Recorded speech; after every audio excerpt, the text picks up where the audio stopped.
Hola, hola, ¿qué tal amigos? Mi nombre es Emilio Acosta, soy miembro de Venezuela Provincial. Hoy tenemos a un invitado de lujo, un invitado de honor. Se trata nada más y nada menos que de Marcelo Gullo Omodeo. Él es doctor en Ciencias Políticas por la Universidad Salvador en Buenos Aires, Argentina, graduado en Estudios Internacionales por la Escuela Diplomática de Madrid. Es profesor de la Escuela Superior de Guerra y de la Universidad Nacional de Lanús en Argentina.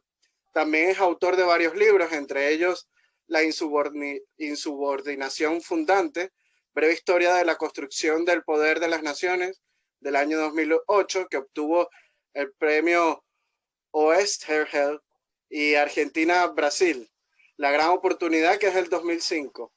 Acaba de publicar su más reciente libro, que se llama Madre Patria, de la editorial Espasa, y que, bueno, está teniendo bastante éxito a los dos lados del charco, tanto aquí en la península ibérica, en España, como en la Argentina. Así que, bueno, sin más, bienvenido, don Marcelo. Buenos días, muchísimas gracias. Bueno, como le conté, es todo un honor para nosotros y como le estaba comentando a nuestro público, hoy vamos a estar hablando de ese último libro que se llama Madre Patria, desde Bartolomé de las Casas hasta el separatismo catalán, ¿no? Y algo que nos llama la atención es que desde el otro lado del charco, desde América, se esté tratando este tema de la leyenda negra. Creo que es algo muy importante, no solo eh, escritores como María Elvira Roca Barea o Pedro Insúa, que son españoles, sino que también desde el otro charco se trate este tema. Y a usted no se le puede decir que a lo mejor sus orígenes son españoles, porque creo que es de ascendencia italiana, ¿no? Y creo que su trabajo es muy importante para luchar contra la leyenda negra, ¿no? ¿Qué le motivó investigar y crear este libro? Bueno, agradezco mucho su presentación. Efectivamente, mis cuatro abuelos son italianos, dos del sur y dos del norte. Pero para ir aclarando confusiones, ¿no es cierto? Para ir aclarando confusiones, negarme a mí la posibilidad de hablar, como algunos han intentado, porque tengo cuatro abuelos italianos, ¿verdad? Sería tan estúpido como considerar, se entiende, franceses solo los descendientes de los galos ante la conquista romana y no a todo lo que vinieron después. Por eso el mismo concepto de pueblos originarios es un concepto epistemológicamente erróneo y políticamente estúpido, ¿no? Porque si no, los únicos originarios de Francia serían los galos antes de la llegada de los romanos, y habría que echar al 70% de la población que hoy vive, ¿no es cierto?, en Francia, porque Francia había, que no se llamaba así por supuesto antes, fue conquistada por Julio César, pero a su vez, después de la conquista de Julio César, después que las Galias fueron romanas, ¿no es cierto?, vino la conquista de los francos de lo que eran las Galias romanas, y los francos eran alemanes, es decir, germanos. Entonces, ¿qué hay que hacer? Echar también a los germanos, se entiende, a los descendientes de germanos de Francia, porque no son pueblos originarios. Y el concepto mismo de pueblos originarios, hoy muy en boga, es un concepto absolutamente epistemológicamente erróneo y políticamente estúpido. Y se origina en la leyenda negra, justamente en la falsa historia de la conquista española de América, que tiene un objetivo político. Digámoslo claramente, su objetivo político es fragmentar, se entiende, aún más a Hispanoamérica, partir los estados constituidos que ya eran una partición de un todo que era Hispanoamérica.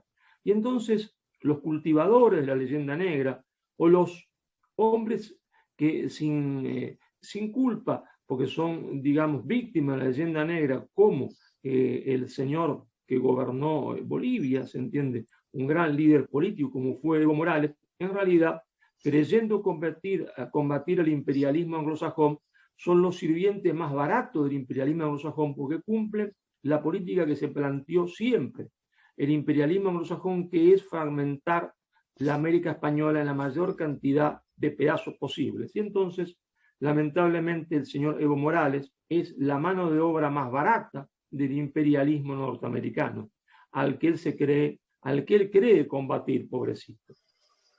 no es un hombre de mala intención, es una víctima de la ignorancia.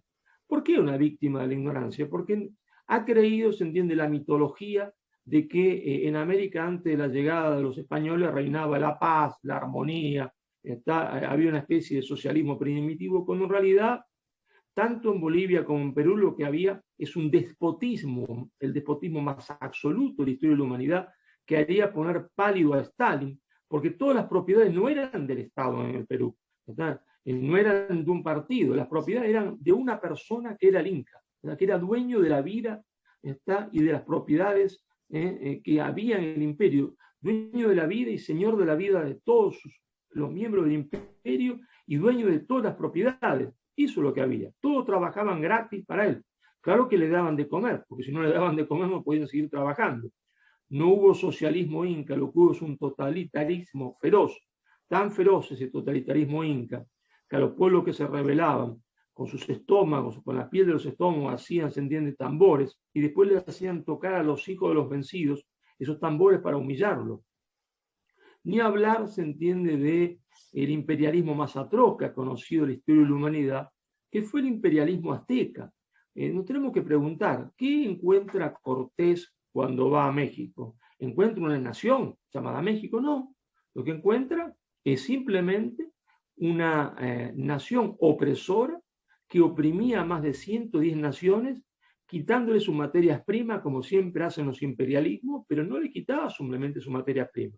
Lo que le quitaba eran vidas humanas, porque los aztecas le arrebataban a los pueblos oprimidos, a sus hermanos, a sus tíos, a sus hijos, a sus nietos, para llevárselos a sus templos, sacrificarlos, pero luego repartir la carne troceada en las carnicerías aztecas, como si fueran los seres humanos pollos o cerdos. La principal alimentación de los aztecas es la carne humana. Entonces, lo que hizo Cortés fue formar un ejército de 200.000 hombres con los pueblos oprimidos y dominados por los aztecas para liberar a estos pueblos de los aztecas, del imperialismo más atroz de la historia de la humanidad.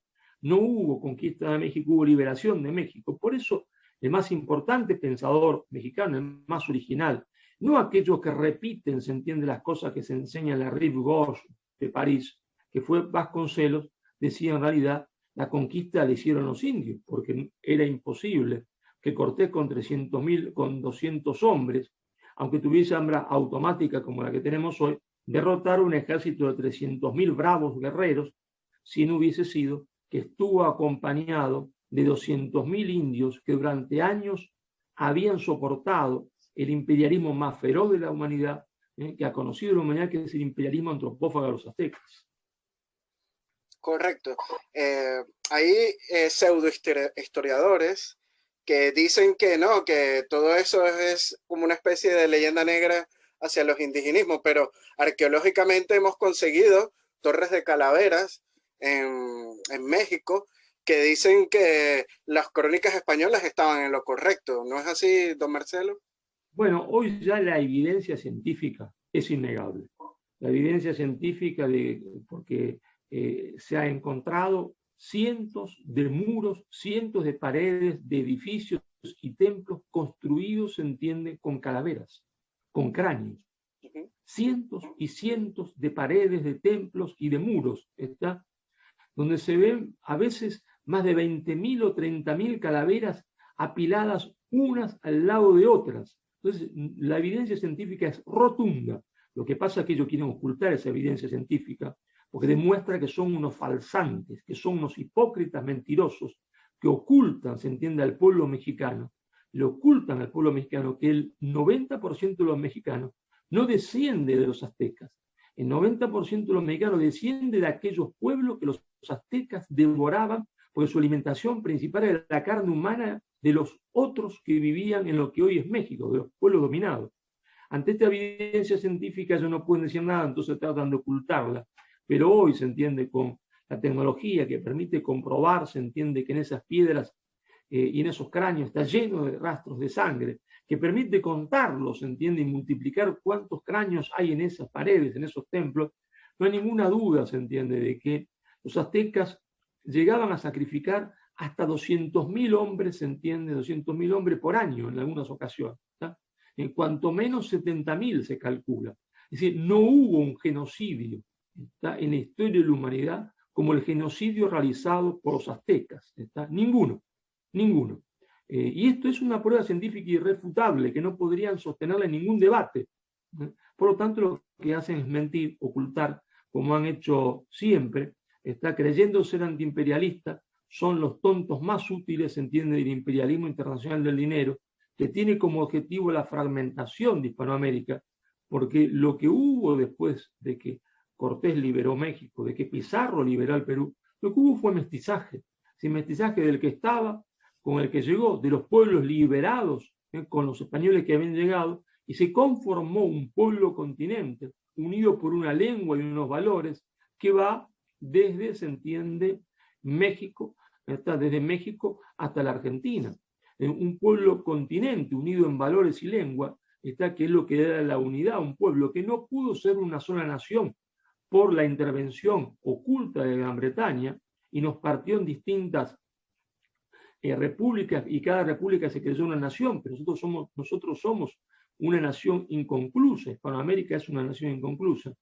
Y entonces, si uno predica, como predican ellos, la leyenda negra, si uno predica la mentira, se entiende la leyenda negra, y predica la mentira que existía un paraíso, a lo que se va es a un fundamentalismo indigenista, ¿está?, para reconstruir naciones que no habían existido, para reconstruir un paraíso que nunca existió. Es lo que propone, se entiende, Evo Morales, creyendo ser un revolucionario. Es el hombre más antirrevolucionario, más funcional al imperialismo norteamericano que ha conocido la historia, se entiende, de Hispanoamérica. No hay nadie más funcional a él, producto de su ignorancia, producto de su ignorancia, y de haberse rodeado de fascinerosos, como el vicepresidente, un mentiroso, que sí estudió, pero miente. Sí, así es, don Marcelo, ¿no? Y cada vez van saliendo más pruebas arqueológicas. Hace poco en Perú vimos momias de niños sacrificados que fueron descubiertas hace poco. También en la zona del Caribe, en Venezuela y en las islas del Caribe, pues el terror que hicieron los caribes, pues también está muy ampliamente documentado, ¿no? Y se han conseguido también excavaciones de restos humanos. Así que la evidencia es innegable. Pero bueno, continuando un poco con su libro, don Marcelo, hay un autor clave para la construcción de la leyenda negra, que lo vemos en el título de su libro, que es nada más y nada menos que Fray Bartolomé de las Casas. ¿Qué hay de cierto en su brevísima relación de la destrucción de las Indias, don Marcelo? Nada, de cierto no hay nada. Pero no lo digo yo, lo dicen autores, se entienden, marxistas. Por ejemplo, José Hernández Arregui, de Argentina, un actor desde el marxismo, pero con inteligencia y con honradez, que dice, eso no era un libro, eso era un libelo absolutamente mentiroso. Lo repito, lo dice José Hernández Arregui, uno de los más importantes pensadores del marxismo argentino, y también otros de los más importantes pensadores del marxismo argentino, como Jorge Abelardo Ramos, de la izquierda troquista, dice, los enemigos de España se lanzaron sobre las obras de las casas, está como la mosca a la miel, ¿se entiende? Hicieron 40, 60 impresiones, está en Holanda e Inglaterra, porque le era útil la mentira de Bartolomé de las Casas a estos imperialismos. Y él dice, no sé, la crítica histórica seria ya pulverizado, dice Jorge Abelardo Ramos, del libro de las Casas. Sin embargo, sigue vivo. No quiere decir que haya una leyenda rosa, dice Jorge Abelardo Ramos, pero esta leyenda negra es absolutamente falsa. Y el origen lo tuvo, se entiende, en Bartolomé de las Casas, pero cuando se acusa al imperio español, un imperio totalitario, asesino, no democrático, se olvidan que España no solo nunca reprimió a Bartolomé de las Casas, le permitió decir todo lo que él quiso, y no solo no lo reprimió, le permitió decir todo lo que quiso, sino que el mismo emperador, Carlos I de España o Carlos V de Alemania, le dijo, bueno, como nosotros estamos tan lejos y tenemos tantas dudas, que venga este hombre y exponga, se entiende, lo que él cree que es la verdad, y hasta que él exponga esto y otro lo contradiga o no, hagamos un debate, yo suspendo la conquista. Fue el único caso en la historia de la humanidad que una nación se criticó a sí misma y dijo, no, vamos a ver qué es lo que pasa. Y aún después de ese debate, no solo no se lo castigó de forma de nada, ¿está? Sino que incluso, como se creía que hablaba de la buena fe, casi se lo premia, dándole el obispado de Cusco, que era el obispado más importante de ese momento en América Española, ¿cierto? Hasta que Garcilaso de la Vega, que era de mamá quechua, de princesa inca y padre español, puso el grito en el cielo y dijo: este hombre es un hombre que sirve a los intereses del demonio, ¿cómo va a ser, se entiende, obispo de Cusco? Pero España jamás lo reprimió.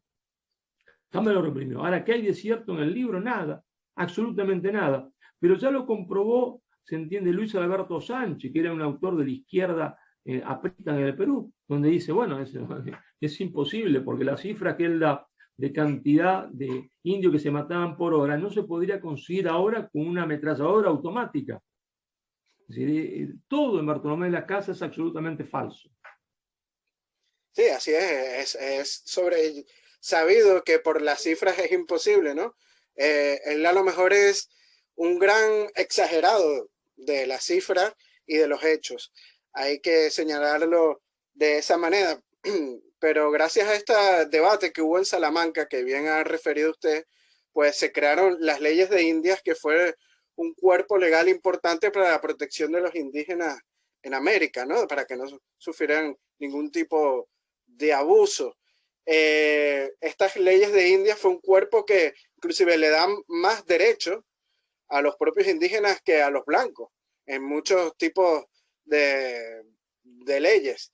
¿Qué nos tienes que contar sobre las leyes de Indias, don Marcelo? Las leyes más fantásticas que conocí la historia de la humanidad fueron las leyes de India las que establecieron por primera vez que nadie puede trabajar más de 8 horas, mucho antes de las reivindicaciones socialistas. Entonces fueron leyes fantásticas, lo que no quiere decir que siempre se cumpliesen, porque imaginemos, ¿no?, en la época, ¿no es cierto? Si la intención, se entiende, de la monarquía era la protección absoluta, se entiende, de la población indígena, porque eran como cualquier otro español, pero no había internet, no había, se entiende, WhatsApp, no había, se entiende, Instagram, no había nada. Entonces, no es que era fácil, se entiende, gobernar ese territorio, y por supuesto, como los hombres no son ángeles, ¿está?, sino que los hombres son buenos y malos. A veces son malos y a veces son buenos, y cuando son buenos y se los vigila, son mejores, cuando son buenos y se los vigila, son mejores, y vigilarlos era difícil, ¿está? Es cierto que hubo exceso, es cierto que hubo encomenderos que no las cumplieron, pero digo yo, no hay hoy, se entiende, en México, gente que tiene trabajando a miles de mexicanos en una fábrica, los hace trabajar, se entiende, 12 horas y le paga 8, ¿no? ¿O no es cierto esto? ¿No es cierto que en Venezuela, que en Colombia, no se respetan todas las leyes laborales, ¿no?, y le hacen firmar a los que trabajan que sí se respetan? Por supuesto. O en Argentina lo mismo. Entonces, ese cuerpo de leyes fue un cuerpo de leyes pensado, se entiende, desde un humanismo cristiano, ¿está?, para dignificar al hombre, y estableció, entre otras cosas, las 8 horas, que no siempre se cumplió, por supuesto, como no se cumplen las leyes ahora, está en todas partes, cuando tenemos miles de formas de control para que se cumpla la ley que antes no se tenían, ¿no? No, y hay viajeros, inclusive hasta ingleses en la Nueva España, que dicen que la justicia pues castigaba duramente a aquellos que incumplían y hacían abusos a los indios, ¿no? Pero bueno, cambiando un poco de tema, usted dice en su libro que la conquista fue algo excepcional, y lo hemos visto también en algunos cortos de un documental que se llama España, la primera globalización del mundo, ¿no? Que nos habla de eso, de la conquista como algo excepcional. ¿Por qué señala usted que la conquista fue de esa manera? Porque no hay conquista de América, hay liberación de América. Hay liberación de América, se entiende, del canibalismo, de la antropofagia, de la guerra permanente entre los pueblos, ¿no? Porque recordemos que también los tupí guaraníes estaban en guerra permanente entre ellos y ejercían la antropofagia, ¿no?, y no se podía vivir, ¿no? Entonces, epistemológicamente no hay conquista de América, sino liberación de América. Entonces, es un caso excepcional. Sin embargo, este caso excepcional, que más bien que conquista deberíamos llamar la liberación de América, es el único que se critica. Nadie critica la conquista árabe, se entiende, de Irak, de lo que hoy es Irak, de la antigua Mesopotamia, a pesar de que las crónicas árabes dicen que el río Éufrates y Tigre se tiñó de sangre. Nadie critica la conquista árabe de Egipto, la conquista de Marruecos de Egipto, la conquista española, se entiende que los árabes hacen de España, la conquista árabe de España, donde capturaron, secuestraron y se llevaron como trofeo de guerra 30.000, se entiende, vírgenes españolas para ser esclavas sexuales, se entiende, en Damasco. Pero yo quiero que se entienda bien esto, 30.000 vírgenes españolas, 30.000 mujeres, es el equivalente hoy, si comparamos población con población, hoy que España tiene 50 millones de habitantes, a llevarse por la fuerza a más de 4 millones de mujeres españolas para que sean esclavas sexuales en Damasco.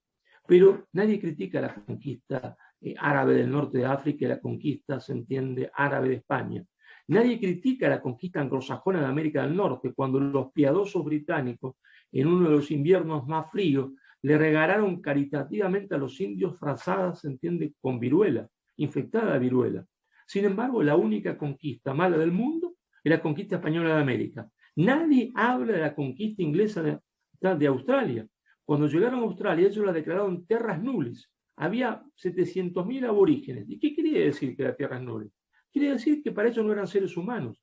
Para los caballeros ingleses, esas personas no eran seres humanos y se hizo un genocidio absoluto. Sin embargo, la única conquista que se critica es la conquista española de América, que en realidad no fue conquista, sino que fue liberación. Por eso digo que fue un caso único en la historia de la humanidad, una excepción en la historia de la humanidad.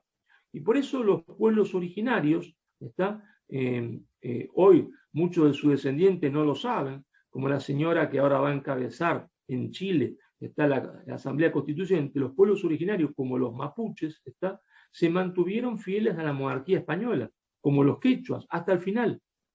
Y eso hace caer como un castillo de naipe el hecho de que los pueblos originarios en Colombia, en Perú, en Chile, se mantuviesen fieles a la monarquía, hace caer como un castillo de naipe toda la leyenda negra de la conquista española de América. Correcto, don Marcelo. Otro punto fuerte de la leyenda negra española en Hispanoamérica es el supuesto robo del oro, ¿no? El oro. Los españoles iban a América simplemente a saquear los recursos naturales. Ese es uno de los principales argumentos que un libro que triunfó hace años, que todos conocemos, que es Las venas abiertas en la América Latina, de Eduardo Galeano. ¿Qué de cierto es esto? ¿España en verdad fue a saquear los recursos en América? Un librito. No es ni digno de mención, pero, y digo librito con todo cariño, porque el mismo Galeano dijo al final de sus vidas, cuando uno se acerca a la muerte, tiene miedo de las mentiras que dijo, ¿no? Como uno se acerca a la muerte, como se acercó él, dijo, no, yo ese libro no solo no lo volvería a escribir, dijo, porque no sabía nada de economía ni de política, sino que no lo volvería a leer. Un librito que fue utilizado por la inteligencia cubana, porque la revolución se había hecho prosoviética, y al hacerse prosoviética se había hecho el negro legendaria, partidaria de la leyenda negra, a pesar de que Fidel nunca fue partidario de la leyenda negra, se puso el traje negro legendario y entonces fomentó cuanto librito y pseudo obra científica había para denigrar, se entiende, a España, cosa que Fidel también se arrepintió a final de sus vidas, como se arrepienten todos los hombres cuando se están por morir de las maldades que han hecho. Y entonces ese librito es un librito absolutamente inconsistente, con las pruebas en la mano, podemos decir, leyendo a un hombre que era antihispanista, anticatólico, como fue Humboldt, que, era que cuando recorre, ¿no es cierto?, la América española, dice, señores, el nivel de vida que hay en México no lo hay en Europa. Las universidades que hay en México no lo hay en Europa. Los hospitales que hay en México no lo hay en Europa. ¿No? Acá la riqueza se queda toda en México. México era un país, en los términos de esa época, está en el 1700, por ejemplo, un país desarrollado. Cuando las 13 colonias inglesas eran 13 colonias miserables, México era un país desarrollado. México nunca gozó de la prosperidad económica, como cuando, se entiende, formaba parte, se entiende, de un mismo imperio con todos los otros pueblos hispanos, porque nosotros nunca fuimos colonias, fuimos provincias de un imperio que ocasionalmente tenía su capital en Madrid. Y esto lo dice Humboldt, nunca los mexicanos gozaron de tanto nivel de vida, ¿no? Correcto, don Marcelo. Hay que decir que Humboldt no solamente se refería a México de esta manera, también vemos que en Venezuela los valles de Aragua decían que eran tan industriosos. Emilio, perdí la comunicación, no Sí, logré ahora escuchar sí, su pregunta. regresó. Bueno, sí, ahora regresó. Sí. Como le iba contando, don Marcelo, son cosas del internet que se nos escapan, ¿no? Así es, así es. Sí, bueno, que que el mismo Humboldt decía que en Venezuela había regiones como los valles de Araguas que eran riquísimos, ¿no? Que eran inclusive industriosos como Cataluña. Pero hablando un poco del libro de Galeano, hay un libro que se escribió en Venezuela. Se cortó la comunicación. Sí, ¿ahora? ¿Me escucha? Ahora sí lo estoy escuchando. Sí, le contaba que hay un libro en Venezuela que lo escribió Carlos Rangel, que es en respuesta a este libro de Galeano, que se llama Del buen revolucionario al buen salvaje, ¿no? De la América Latina. ¿Qué nos tiene que contar sobre este libro? No sé si lo ha leído. No, sinceramente yo el libro no lo he leído, pero la temática me la imagino, ¿no es cierto? El hecho de considerar que en el amor comían todos los días, cuando en realidad lo que había acá era un infierno absoluto, porque las mejores mujeres se las llevaba, se entiende, el jefe de los aztecas y las encarcelaba y tenía como encarceladas más de 10.000 mujeres, cuando los incas tenían un sistema muy eficiente de producción agrícola, pero la comida principal era para la nobleza y el clero y el inca, por supuesto, y al pueblo apenas subsistencia. Entonces, claro, todo surge de ese mito de creer que acá había un paraíso donde se hacía el amor, se comía y se danzaba alegremente, cuando en realidad lo que había era un infierno. Y entonces, en la década del 60, motivados por la inteligencia cubana, cuando los jóvenes se hacen miembros, se entiende, de esa idea del cubanismo, del foquismo, de la lucha armada, toman la leyenda negra, se crean revolucionarios, creen volver a establecer el paraíso primitivo, cuando en realidad lo que están haciendo es servir al imperialismo anglosajón. Correcto, don Marcelo. Bueno, otro tema interesante de la leyenda negra es las independencias, ¿no? Se suele vender la independencia como que España tenía sometida a las naciones hispanoamericanas y llegaron los gloriosos, casi dioses santificados libertadores, caso de Bolívar en Venezuela, el caso de San Martín en Argentina, y hay mucha propaganda anti-española dentro del movimiento que surgió en el siglo XIX en los países hispanoamericanos. ¿Qué nos tiene que contar acerca de las independencias? Acá hay que ser muy cauteloso, porque la historia, ¿no es cierto?, hay que analizarla siempre fríamente y finamente, ¿está? Fríamente y finamente. En realidad, la guerra de la independencia fue una guerra civil, ¿está? Fue una guerra civil, una guerra de familia, ¿está? Fue una guerra civil, una guerra de familia, ¿no? En esa guerra civil y guerra de familia, como nos ha pasado muchas veces a la nación hispana, se enfrentan hermanos contra hermanos, padres contra hijos, ¿está? La maldad británica puso su cola, el diablo puso la cola y terminó dirigiendo el proceso a la ruptura con España. En realidad no se estudia que San Martín, mientras que estaba en el Perú, su hermano era el segundo hombre en el Ministerio de Guerra de España y que se carteaban constantemente porque San Martín se da cuenta que ha caído en una trampa británica, ¿verdad? Y que entonces hay que proponer que esta unidad no se pierda, y San Martín propone la creación de un imperio constitucional con capital en Madrid, ¿verdad? Y cosa parecida había propuesto antes Bolívar con su emisario, ¿está? Que envía a Londres, ¿está? Obviamente lo envía con cartas en blanco firmadas, y obviamente, como toda operación secreta, si había éxito era de Bolívar y si fracasaba era de Sea la culpa, porque no podía ser de otra manera. Pero en ambos casos la idea es que ellos se dan cuenta que han sido manipulados por Inglaterra, que la ideología le ha comido la cabeza y que vamos a una situación peor que la anterior, que es la ruptura de la unidad Y entonces ambos tienen la intención de crear un imperio constitucional, ¿está? Y no romper. Lo que pasa es que acá vinieron varios problemas. El primer problema fue un problema del momento, donde España estaba gobernada por el hombre más estúpido que ha conocido la historia de España, que era Fernando VII, que no quiso aceptar ningún tipo de negociación para crear una comunidad hispánica de naciones. No le daba la cabeza para aceptar. Y después, por supuesto, cuando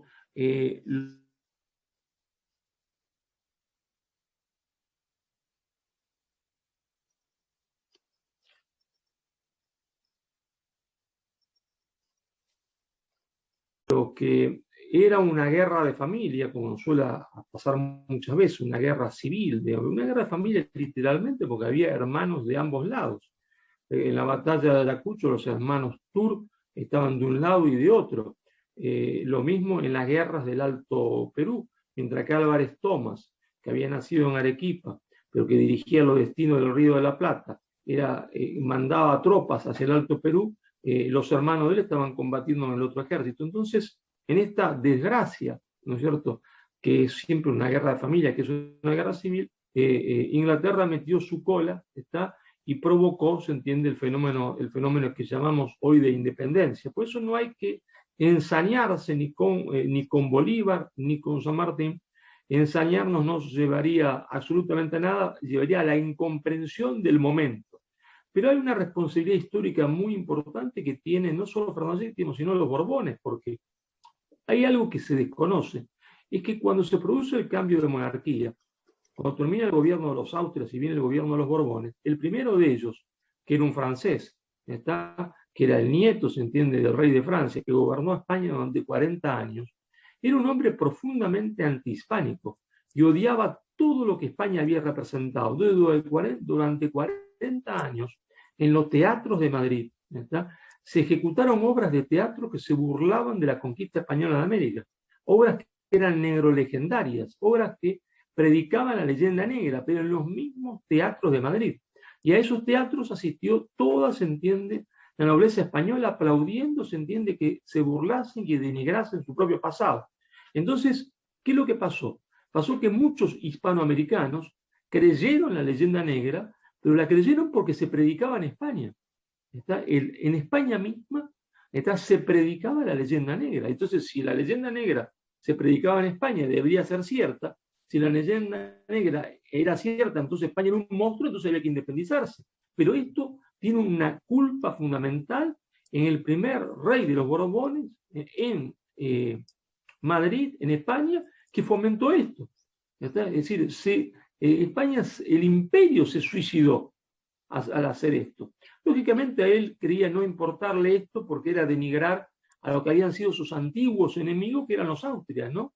Es decir, los descendientes de Isabel y de Fernando, de Carlos I de España, de Felipe II. Entonces, él fomentaba esa degrina, esos insultos, ese denigrar, se entiende, a Cortés, a Pizarro, a Isabel, a Fernando, a Felipe VII, porque habían sido sus enemigos, ¿no? Entonces, nunca hay que olvidarse de esto, porque hay muchos historiadores, que cargan las tintas sobre el joven Simón Bolívar o joven San Martín, sin darse cuenta que en España se fomentaba esto.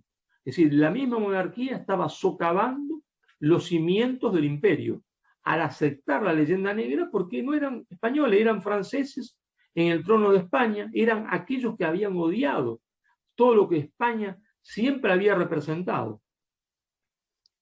Pero ¿no cree que a veces desde Hispanoamérica se suele endiosar estas figuras y eran seres humanos con errores y con aciertos?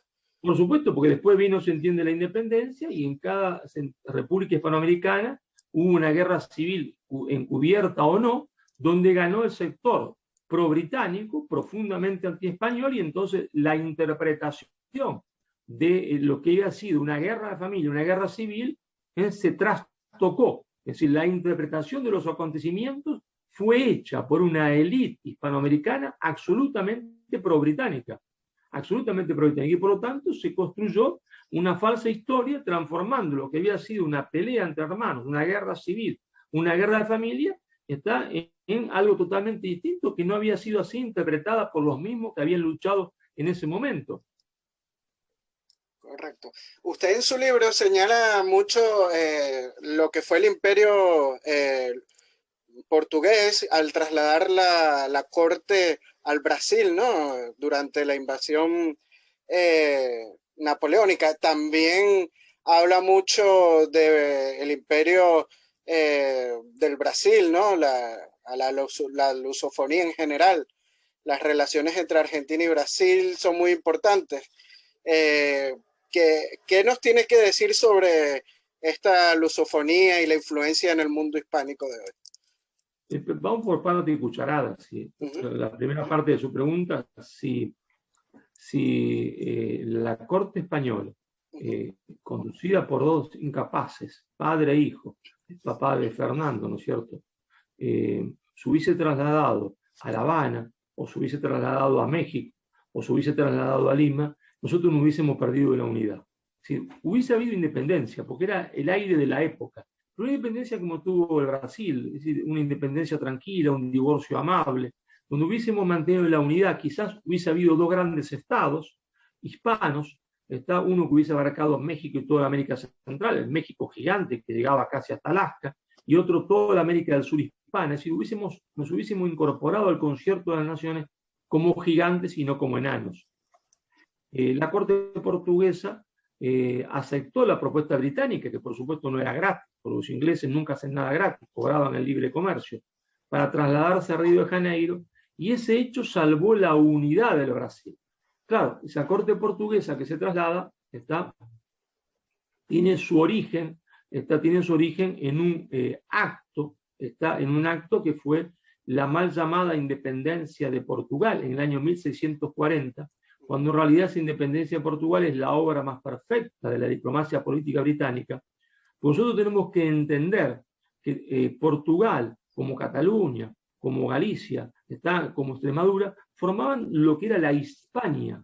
La Hispania romana, la Hispania que después lucha contra el Islam, y el objetivo tanto de portugueses como de castellanos, como de extremeños, fue siempre la unidad de toda la península. Y esa unidad se logró, no en 1492 con la conquista de Granada, sino que se logra después en el 1580, cuando ante la muerte del rey Sebastián, que era su tío, en la batalla de Alcazalquivir luchando contra el imperialismo islámico en Marruecos, Felipe II asume la doble monarquía, el trono de Portugal y el trono de España. Y ahí tenemos, del año 1580 a 1640, los 60 años más gloriosos de nuestra civilización, donde se construyó el imperio más justo de la historia de la humanidad, pero claro, ese imperio se enfrentaba al imperialismo anglosajón, y el imperialismo anglosajón trabajó para que en el año 1640 un pequeño grupo de portugueses, conducido por el duque de Braganza, se sublevaran en un intento de independencia que era antipopular, quebraran la unidad del imperio, el emperador no pudiese reprimirlo, porque eso era la guerra con Inglaterra. Entonces ahí surge un Portugal distinto, un Portugal no conducido por la casa de los Avis, que era la casa del rey Sebastián, sino un Portugal conducido por los Braganza, que nace enfeudado al poder británico, que nace como un subimperialismo del poder de Gran Bretaña, es decir, nace como un imperio depredador. Entonces, claro, ahí sí hubo un enfrentamiento entre ese Portugal, no el pueblo portugués, que se sentía hermanado con todos los otros pueblos de la península, entre esa casa gobernante, aliada de Inglaterra, ¿no es cierto?, y el mundo hispano. Ahora, nosotros tenemos que entender que si la unidad de lo que fue el imperio más glorioso de la historia se quebró en la península, dando origen a dos mundos distintos en la América del Sur, el mundo lusoparlante y el mundo hispanoparlante, esa unidad que se quebró en la península debe reconstruirse en la América del Sur. Si esa unidad se reconstruye en la América del Sur con dos rostros, un rostro hispano y un rostro, se entiende, el lusoparlante, nosotros tendremos el primer paso para la reconstrucción de lo que yo denomino la hispanidad, que es una nación inconclusa, que va de los Pirineos al Pacífico y del Río Grande se entiende a la Tierra del Fuego. ¿Está? Correcto, don Marcelo. Por culpa de la leyenda negra en España y en Hispanoamérica, corren el riesgo de perder su ser esencial, ¿no? O su ser nacional, por llamarlo de alguna manera. Sí, corremos el riesgo de perder nuestro ser, tanto se entiende en Hispanoamérica como en la propia España, porque al asumir la leyenda negra, a los españoles, al creerse ellos la historia que sus enemigos contaban sobre España, al creerse ellos que eran unos monstruos, eso dio, ¿no es cierto?, dio como una justificación para que los nacionalismos locos periféricos como el catalán dijesen, bueno, si España es un monstruo que devoró América, también es un monstruo que devoró a Cataluña, entonces queremos la independencia. Entonces, el perder el ser implica también perder la unidad, se entiende, del Estado, que se vaya fragmentando España, que dentro de 20 años haya una Cataluña independiente, una Galicia independiente, pero por otra parte, en Hispanoamérica, al perder nuestro propio ser, al no entender que nosotros somos, se entiende, Hispanoamérica, es decir, la conjunción del que estaba con el que llegó, ¿está? Y que hubo un mestizaje extraordinario, que crea una cultura fabulosa, ¿está? Y al creer el mito de la leyenda negra de que había un paraíso primitivo donde todos danzábamos y comíamos alegremente, ¿está? Vamos camino a qué? Al fundamentalismo indigenista, ¿está? Al que vaya a haber un estado mapuche en el sur de Chile, porque van a empezar como hicieron con Cataluña. Primero, bilingüismo en el sur, tanto mapuche como castellano, como español en las escuelas y en la administración pública. Después van a decir, no, el bilingüismo solo en la escuela secundaria, después solo en la universidad y no en la administración pública. Al cabo de 20 años, todo el mundo va a olvidar el español, ¿está? Solo se va a hablar mapuche y ahí, ¿se entiende?, la gente va a reclamar la independencia. ¿Y cuál es el problema de esto? Que son pedacitos, cada vez nos parten en más pedacitos y cada vez somos más débiles, porque las naciones de pedacitos, las naciones enanas, no son fuertes en el concierto de las naciones. Entonces, esos señores, creyendo provocar una liberación, lo que están provocando es una nueva dependencia. ¿Está? Eso es lo que están haciendo. Creyendo hacer un proceso de liberación, están provocando una nueva dependencia, porque nos convierten en pedacitos más chicos, nos convierten en repúblicas más chiquititas, una república mapuche, una república aymara, es decir, nos convierten en segmentos anónimos del mercado mundial. Dice el historiador colombiano Pablo Victoria de que el indigenismo es una gran preocupación en Hispanoamérica, ya que va a llegar un momento en que si no luces con rasgos aborígenes, por decirlo de alguna manera, pues sufres el ser atacado, ¿no? Por ser blanco. Entonces, por ser blanco a lo mejor no, tú no eres de aquí. Eso no nos puede dividir como pueblo. ¿Usted qué piensa? Pero obviamente que nos va a dividir, obviamente que es una estupidez absoluta, como le decía al principio de esta entrevista. ¿Quiénes son franceses? Los que vivían antes de la llegada de los romanos, los galos solamente, y entonces todo el resto de la población, y los que llegaron después, que fueron los francos que invadieron Francia, no son franceses hoy después, pero obvio, ¿sí? Eso, todo lo que divide es malo, y lo que uno es bueno. Y el indigenismo lo que hace dividir, y repito una vez más, ellos creyendo ser revolucionarios, son antirrevolucionarios, creyendo ser imperialistas, son proimperialistas porque están a favor de la estrategia principal del imperialismo anglosajón, que fue siempre la fragmentación y la división de la América española, de Hispanoamérica o de Latinoamérica, como quieran llamarla. Es decir, esos señores indigenistas, ¿está?, son la mano de obra más barata, se entiende, del imperialismo. Correcto, don Marcelo. Bueno, su libro también trata el tema del separatismo catalán. Para cerrar, ¿qué nos puede decir? ¿Cuál es la relación entre la leyenda negra española y el independentismo en Cataluña? Bueno, el origen es el mismo, como veníamos diciendo, ¿no es cierto? Al España haber asumido una historia construida por sus enemigos, porque la leyenda negra fue la primera fake news de la historia, la obra más genial del marketing político británico, al haber asumido esa historia mentirosa de que España era una nación devoradora de pueblos en América, los nacionalismos locos en Cataluña, aquellos que eran muy minoritarios, dijeron, ve, ahí está. Si España devoró América, lo mismo hizo con Cataluña. A nosotros también nos conquistó y también nos devoró. Entonces, el origen del nacionalismo catalán es la leyenda negra. Es la leyenda negra. Entonces, por eso el nacionalismo catalán es hermano gemelo del fundamentalismo indigenista. Los nacionalismos periféricos van a fragmentar España, van a partir España, y los fundamentalismos indigenistas van a partir a Colombia, van a partir a Venezuela, van a partir a Bolivia, van a partir a Chile, van a partir a Argentina, porque veremos aparecer naciones indígenas, y como digo, veremos estas naciones mucho más débiles que las naciones anteriores, estados mucho más débiles que los anteriores, que una vez que las lenguas sean 300 como eran antes, no se comunicarán uno más con otro, habría que preguntarle al genio político de Bolivia, que cuando cada uno hable quechua, cuando cada uno habla aymara, cuando otro hable guajiro, ¿en qué idioma nos vamos a comunicar? Habría que preguntarle a Evo Morales, ¿en qué idioma nos vamos a comunicar cuando haya 300 lenguas distintas? Es decir, que alguien va a aprender castellano, no, la gente lo que va a aprender como solo una lengua es en inglés. Por eso repito, él está creyendo ser revolucionario, es el más antirrevolucionario de todos. No, y María Elvira Roca Barea dice que México está próximo a una explosión en este sentido. ¿Qué nos tiene que decir al respecto? Que es el mismo caso que veníamos analizando, es decir, quien siembra viento cosecha tempestades, ¿no es cierto? Quien siembra la desunión, porque cuando no hay unión en valores y en lengua, se siembra la desunión, lo que cosecha es la fragmentación territorial, la balcanización. Es inevitable. Es inevitable que caminemos, si no detenemos esta falsa historia, que es la leyenda negra, si no detenemos esta ola indigenista, este huracán indigenista que amenaza con destruir nuestra unidad, si no lo detenemos, evidentemente veremos aparecer en Colombia 2 o 3 estados, 2 estados en Chile, 3 o 4 estados en el Perú, cada uno con lengua distinta, aymara, quechua o lo que fuese, y lo que habremos perdido es nuestra unidad lingüística, nuestra posibilidad de reconstruir la unidad futura, y seremos aún más débiles en el concierto de las naciones.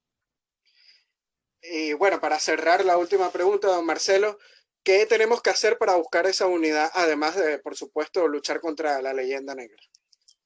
Lo primero siempre es la cuestión cultural, es decir, hay que explicarle a los jóvenes que todo lo que se ha dicho es una historia falsa, con las pruebas en la mano, que son las pruebas científicas, porque el origen, el huevo de la serpiente, que hace que hoy recorra toda la América hispana, esta ola de fundamentalismo indigenista fragmentador, ese huevo de la serpiente es la leyenda negra de la conquista española de América. Y hasta que no acabemos con ese huevo de la serpiente, estaremos perdidos. Por eso la principal batalla es esta, la batalla por reconstruir la verdadera historia. Muchas gracias. Gracias a ustedes, don Marcelo. De verdad que ha sido todo un honor entrevistarlos el día de hoy. Bueno, para las personas que están interesadas en comprar su libro Madre Patria, ¿en dónde la pueden conseguir? Por ejemplo, en Venezuela o en otras partes de Hispanoamérica y aquí en España. Bueno, en España en cualquier librería y en Hispanoamérica vía Amazon, ¿no es cierto? Porque no se ha impreso todavía en ningún país hispanoamericano. Correcto. Bueno, muchas gracias, don Marcelo. Esperemos tenerlo próximamente en Venezuela Provincial para tratar no solo el tema de la leyenda negra, otros temas que sabemos que usted maneja bien, y las puertas de nuestro canal están abiertas siempre para usted. Un saludo para nuestra audiencia de despedida. Bueno, un gran abrazo a todos los hispanoamericanos, como me gusta decir a mí, a los españoles americanos y a los españoles peninsulares, ¿verdad? Con la consigna de que si no detenemos esto, nuestro futuro, si no detenemos esta prédica de la leyenda negra que ahora tiene un nuevo renacer, nuestro futuro será un futuro negro. Muchas gracias. Gracias a usted, don Marcelo, y bueno, le mando un fuerte abrazo hasta la hermosa ciudad de Buenos Aires, Argentina, desde aquí de Madrid. Hasta pronto. Muchas gracias. Adiós.